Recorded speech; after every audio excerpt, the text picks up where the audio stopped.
Hello friends, I am Mallar Shinde and you are watching Shinde's Class YouTube channel.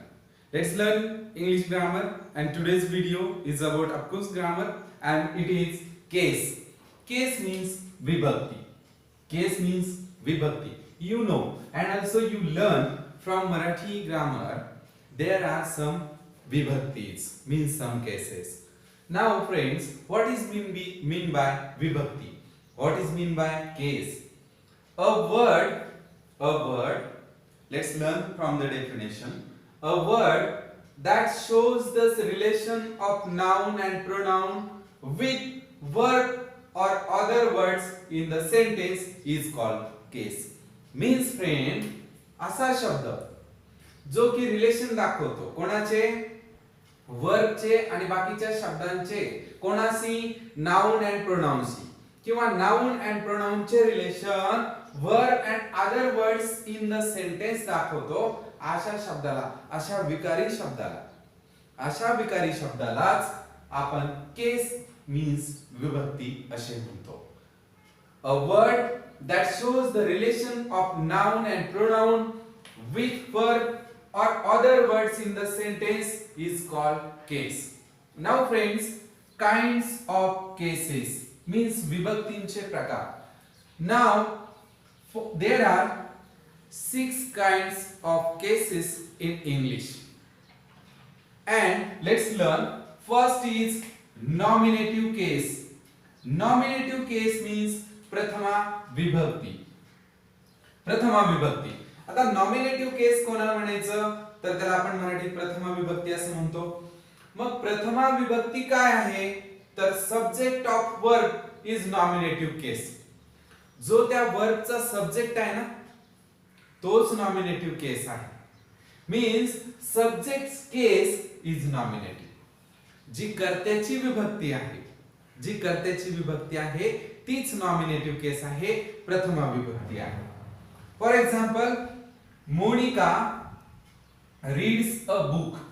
Here Monica is a subject and also it is a nominative case of subject. Then Kedar is playing with Ganpat. Here Kedar is the subject आणि या subject ची विभक्ती कोणती आहे, प्रथमा. So subject ची विभक्ती प्रथमा असते आणि त्यालाच आपण नॉमिनेटिव्ह केस असं म्हणतो. Now second kind of the case is objective case, and objective केसलाच आपण ॲक्युसेटिव्ह केस असं सुद्धा म्हणतो. मीन्स ऑब्जेक्टिव्ह केस और ॲक्युसेटिव्ह केस मीन्स द्वितीय विभक्ती in Marathi. Now what is mean by objective case? तर let's learn. Object of the verb is objective case. वर्बचा जो ऑब्जेक्ट आहे, आणि तुम्हाला माहिती आहे ऑब्जेक्ट किंवा सब्जेक्ट बनण्यासाठी नाउन असायला पाहिजे. येस, म्हणजे तो नाउन असला पाहिजे, तो ऑब्जेक्ट होईल नाही तर सब्जेक्ट होईल. या ठिकाणी object of verb is objective case. It means object case in the objective case. त्यालाच आपण ऑब्जेक्टिव्ह केस असं म्हणतो. म्हणजे पहा, जो सब्जेक्ट असतो आणि ऑब्जेक्ट असतो हे नाउन असतात किंवा प्रोनाउन असतात. नाउन तर 100% असतात, प्रश्नच नाही. त्याशिवाय ते सब्जेक्ट किंवा ऑब्जेक्ट नसतीलच. Now objective case, accusative case means द्वितीय विभक्ती. Object of verb is objective case. It means objects case is objective case. Okay, जी ऑब्जेक्टची विभक्ती आहे ती द्वितीय विभक्ती आहे. Let's learn from the examples. Kapil caught a ball. Here a ball is object and its case is objective case. John sold caps. Here caps is object and also its case is objective case. So let's learn another kind of case. So next kind is of case is dative case. Dative case means chaturthi vibhakti. And what is mean by dative case? So in some sentence there are direct object and indirect object. Both the objects means काही sentence मध्ये दोन objects असतात एक असतं direct object आणि एक असतो indirect object. For example I gave him a book. या ठिकाणी दोन ऑब्जेक्ट आहेत हिम अँड अ बुक. आता या ठिकाणी जी गोष्ट आपण दिलेली आहे ते डायरेक्ट ऑब्जेक्ट आहे, मीन्स अ बुक हे डायरेक्ट ऑब्जेक्ट आहे अँड हिम हे जे आहे ना ते इनडायरेक्ट, कारण ज्याला दिलेली आहे तिसरा आहे तो, सो हे इनडायरेक्ट ऑब्जेक्ट आहे. मग या ठिकाणी या दोन्ही पण विभक्ती आहेत, तर यामध्ये अ बुक बुक हे जे डायरेक्ट ऑब्जेक्ट आहे, डायरेक्ट ऑब्जेक्ट ज्या ठिकाणी असेल त्या ठिकाणी कोणती विभक्ती होईल? ऑब्जेक्टिव्ह विभक्ती होईल. या ठिकाणी ऑब्जेक्टिव्ह विभक्ती होईल, मीन्स दुसरी विभक्ती असेल, राईट. अँड इनडायरेक्ट ऑब्जेक्ट ज्या ठिकाणी असेल तर त्या ठिकाणी कोणती विभक्ती होईल? डेटिव्ह केस. सो या ठिकाणी डेटिव्ह केस आहे, मीन्स हिम हे डेटिव्ह केस मधील उदाहरण आहे, अ बुक हे ऑब्जेक्टिव्ह केस म्हणजे द्वितीय विभक्तीचं उदाहरण आहे. Then next example is I like him. आता या ठिकाणी हिम काय आहे? या ठिकाणी हिम इनडायरेक्ट ऑब्जेक्ट आहे म्हणून ते डेटिव्ह केस आहे, परंतु या ठिकाणी हिम या सेंटेन्स मध्ये आय लाईक हिम या सेंटेन्स मध्ये ते डायरेक्ट ऑब्जेक्ट आहे, सो या ठिकाणी ऑब्जेक्टिव्ह केस आहे. परंतु I gave him a ball या ठिकाणी मात्र हिम हे डेटिव्ह केस मध्ये गेलेले आहे, फोर्थ म्हणजे चतुर्थी विभक्ती मध्ये गेलेले आहे, आणि अ बॉल हे डायरेक्ट ऑब्जेक्ट झाले, हे आले ऑब्जेक्टिव्ह केस मध्ये द्वितीय विभक्ती. हा बदल झालेला आहे, लक्षात घ्या. Then fourth number case is ablative case. Ablative case means पंचमी विभक्ती. ॲब्लेटिव्ह केस मीन्स पंचमी विभक्ती. So it shows some distance. जेव्हा वियोग दाखवायचा असतो, अंतर दाखवायचं असतं, त्यावेळेला ॲब्लेटिव्ह केस पंचमी विभक्तीने ते दाखवतात. फॉर एक्झाम्पल आहे I got a letter from my friend. So या ठिकाणी फ्रॉम शोज सम डिस्टन्स, काहीतरी अंतर दाखवतो. I got a letter from my friend. So from हे जे एक्झाम्पल आहे हे पंचमी विभक्तीचं एक्झाम्पल आहे. Let's learn another kind of the case. Next kind of case is possessive case. Possessive means काय? तर स्वामित्व दर्शक, षष्ठी विभक्ती. त्यालाच आपण जेनेटिव्ह केस असं सुद्धा म्हणतो. Means possessive case or genitive case means षष्ठी विभक्ती in Marathi. And what is this? When we use noun or pronoun as possession, then it shows possessive case. जेव्हा आपण नाउन आणि प्रोनाउनचा उपयोग पोजेशन साठी करतो, that time it shows possessive case.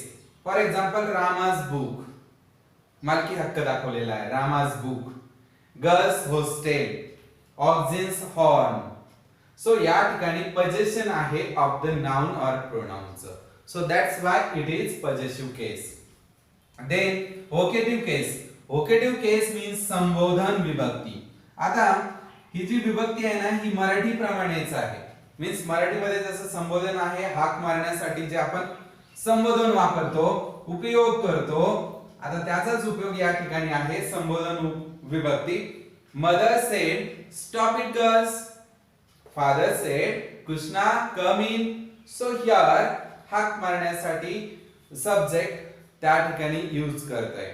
So here हे आहे संबोधन, हे आहे possessive case. So let's learn some more examples with the table.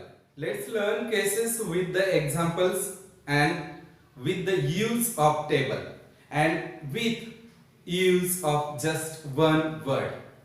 Now here are cases, examples and sentences. So case is nominative case. Word is example child. The child is playing, so nominative case, subject ची केस आहे. Then objective case, द्वितीय विभक्ती ही आहे प्रथम, जी की नामानुसार असते, नामाची विभक्ती प्रथम. त्यानंतर ऑब्जेक्ट ची जी केस आहे तो शब्द आहे, एक्झाम्पल आहे child. Mother embraces her child, या ठिकाणी ऑब्जेक्ट म्हणून आले चाइल्ड, तो ऑब्जेक्टिव्ह केस आहे. देन डेटिव्ह केस. डेटिव्ह केस मीन्स चतुर्थी विभक्ती, ज्या ठिकाणी आपण टू आणि फॉर यासारखा यूज करतो. So to for child. She gave a doll to the child. So to the child ही आहे चतुर्थी विभक्ती या ठिकाणी डेटिव्ह केस. त्यानंतर ॲब्लेटिव्ह केस. ॲब्लेटिव्ह केसच्या वेळेस आपण डिस्टन्स दाखवतो, शो करतो by, with, from, the child. मग या ठिकाणी एक्झाम्पल आहे the cat caught a ball thrown by the child. या पर्टिक्युलर मुलाने फेकलेला, thrown by the child. So या ठिकाणी पंचमी विभक्ती आहे. Then possessive case. Possessive case means षष्ठी विभक्ती म्हणजे मालकी हक्क. Child's, it is that child's toy. ते खेळणे त्या मुलाचे आहे, पजेशन दाखवलेलं आहे. सो षष्ठी विभक्ती possessive. Then vocative case means संबोधन. O child, mother said O child come here. हाक मारण्यासाठी त्याचा यूज केलेला आहे. So these are the examples, these are the sentences, also these are the cases, examples and explanation with the table. So let's learn another some example, friends. And one last more table from the pronoun. Pronoun चे जे person आहे, first person, second person and third person. According to the person, according to the pronoun, we change the cases. Means nominative case, objective case and possessive case. प्रथमा विभक्ती, द्वितीय विभक्ती and षष्ठी विभक्ती. आणि षष्ठी विभक्ती मध्ये पुन्हा दोन प्रकार केलेले आहेत according to the subject and plural form and singular form. Now first person, nominative case I, objective case me, possessive case my and mine. Like that. This is the table and we divided also possessive case into two column and okay. Now look here. First person, we, us, our, ours. Then second person, you, your, yours. Second person plural, you, your, yours. And then third person, he, him, his, his. She, her, hers. It, its and dash. No possessive case and plural case is there. Then they, them, their and theirs. So friends, these are first person, these are second person and these are third person. According to the person, according to the cases, we change some pronoun as per the cases, as per the subject. Okay, so let's learn these table. Also observe it, study it, keep study of that table because we use that type of cases within the direct, indirect speech, voices and also tense. So case is very important part and also chapter for us and for English learners. So friends, today we learn about cases, case and its kinds, its definition and also examples. We try to understand how these are. So if you like this video, then subscribe, like and share. Also keep watching and best wishes.